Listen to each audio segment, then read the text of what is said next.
All right, guys, what's up? Proverbs Chapter 1, there's a lot in it.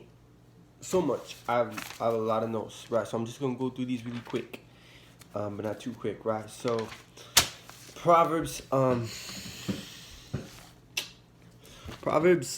a collection of Israelite wisdom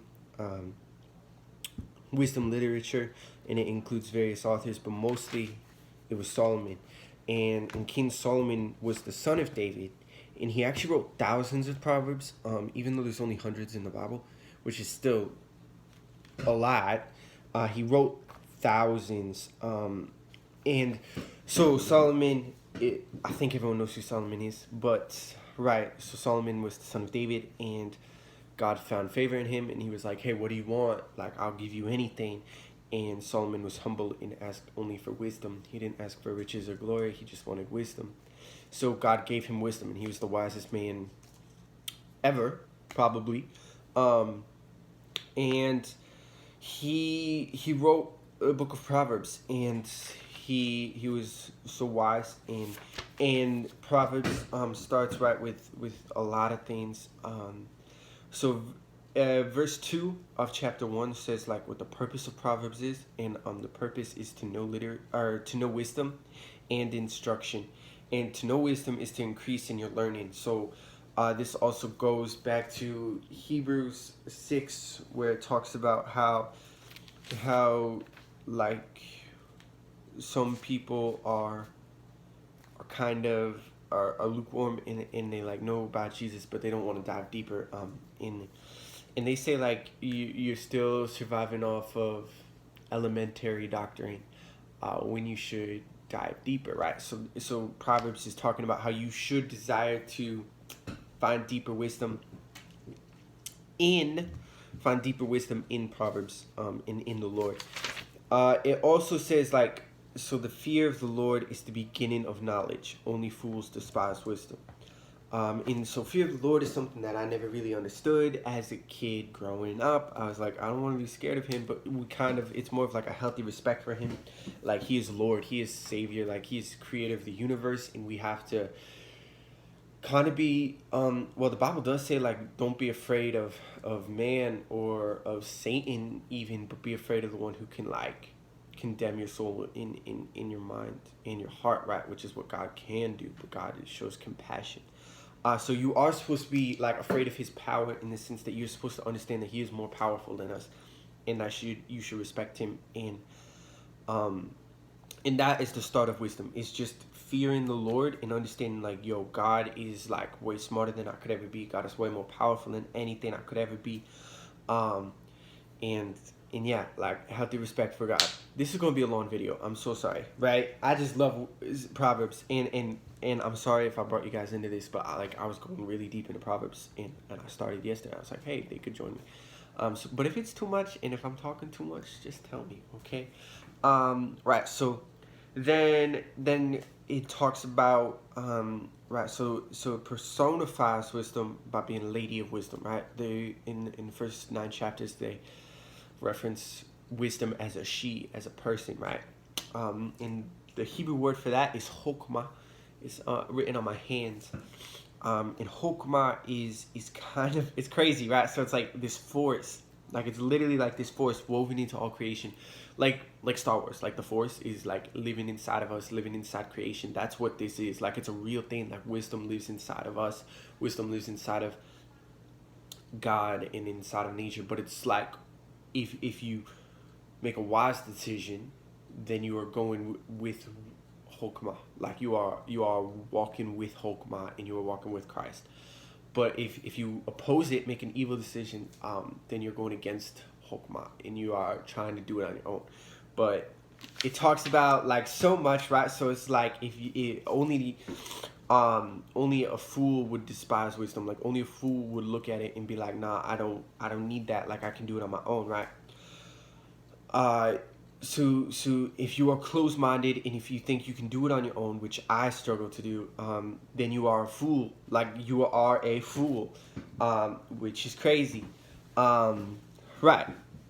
So it says like, do not forsake your mother's teaching or your father's instruction, And this I was like, yo, we have to be willing to learn. We have to be willing to listen to what people have to say, and we have to be willing to know that we don't know everything. We have to be willing to know that we don't know everything, right? And then it says, if you are close-minded, you are a fool. And only the open-minded, you have to be open-minded, but not to whatever. Like, I can't be open-minded to like a different religion or a different belief. I have to be open-minded to God's instruction. Like, I have to allow myself to listen to what God has to say. And then in verse 10 of chapter 1, they're already giving us a lot. Like, this is like crazy. I was reading this yesterday. I was like, dang, that's so cool. Because they already give us wisdom. Solomon is like already giving us serious wisdom, not to be taken lightly, right? So sinners will entice you with money, verse 13, power, verse 11. I said community, verse 14. And it's all based on greed. Like, that's the main focus of how sinners will entice you, is they'll make you want something. And they're attempting to bring destruction to others. But if you attempt to bring destruction to others by enticing people to sin, you're actually bringing destruction upon yourself, which is really cool. Well, not really cool, but like, Okay, then the call of wisdom. This is like verse 20 through 33. I was very confused. There was so much, right? So wisdom is calling in verse 20. I don't really know what that means. Like, wisdom is at the start. She goes before us. Like, wisdom can be hard to see or easy to miss. Verse 22, like, we should desire to draw deeper and know more. Which also goes along with Hebrews 6, 1 through 5 and 12 through 13. And we can't really be complacent where we are. We have to be willing to draw closer and to learn more, because that's how we become wise.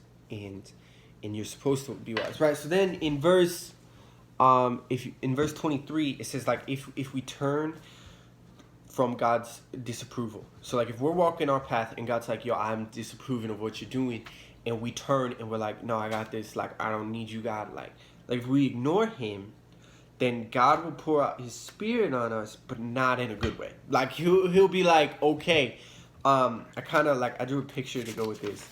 It was kind of like you're falling into a hole. You're like, help, I fell into this pit.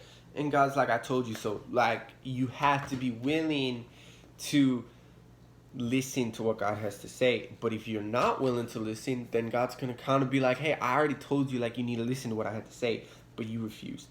And if you refuse, like, even if you see God, he will hide himself from us, because he's like, I already know, like, that you refuse to listen to me, and so I'm not gonna listen to you, right? And that's kind of like really scary to think about, because there's definitely, listen, lately I've been like refusing to listen. Like, I've been like, I can do this on my own, and it's really hard. So yeah, that was really sad, but there is hope in this, right? So in verse 33, it says, but whoever listens to me will dwell secure and will be at ease without dread of disaster. I think that is so nice. And this also goes along with Psalm 95, 7 through 8, and Hebrews 3, 7 through 10, which says, like, if you hear the Lord's voice, don't harden your hearts, right? But if we hear his voice and we listen, God is good, and he will secure us in his arm. We will be at ease and without dread of destruction. We don't have to be afraid if we listen to God's wisdom. And it's cool because what is God's wisdom? Like, what is God's wisdom? Like, what is he saying to me? Proverbs. Like, that is God's wisdom. That is Chokmah, God's applied knowledge in God's wisdom. So, yeah, I think that's really cool. Oh, also, so, like, the reason I wanted to look into Proverbs is because of, like, the moral logic. Like, what's wrong and what's right. Like, what do I know is right? What do I know is wrong? The Bible Project, great resource. I suggest you guys look into it if you don't already know about it. But the Bible Project says that, like, Proverbs is kind of like how to live a good godly life. Like, how do you live to please the Lord? Which is something I want to do. I want to do so bad. I just want to please the Lord, right? And it's like, how do I live to please the Lord? and it's the moral logic of Proverbs is something I got from the Bible Project. So wisdom plus fear of the Lord leads to virtue, integrity, and generosity. And that, so if you listen to wisdom, if you fear the Lord, you're gonna obtain virtue, integrity, and generosity, and that leads to success and peace. Now, success doesn't necessarily mean like, oh, I'm gonna be a billionaire. No, like it's success is way more broader than that, but it also leads to success and peace. But foolishness and evil leads to selfishness and pride. We've all been there, and that leads to ruin and shame. That's how you get stuck in shame and ruins and brokenness. Is by being foolish and evil and becoming selfish and prideful. So overall, what I've learned so far, this is just chapter 1. Sorry. What I've learned so far is wisdom is listening, in listening to the Lord. So thank you, everyone who watched this. If you made it to the end of this video, comment Hokmah. Just kidding, that's a really hard word to say. Comment Ravenclaw. I don't know why, but it came to me. So, bye guys. Wait until part 2.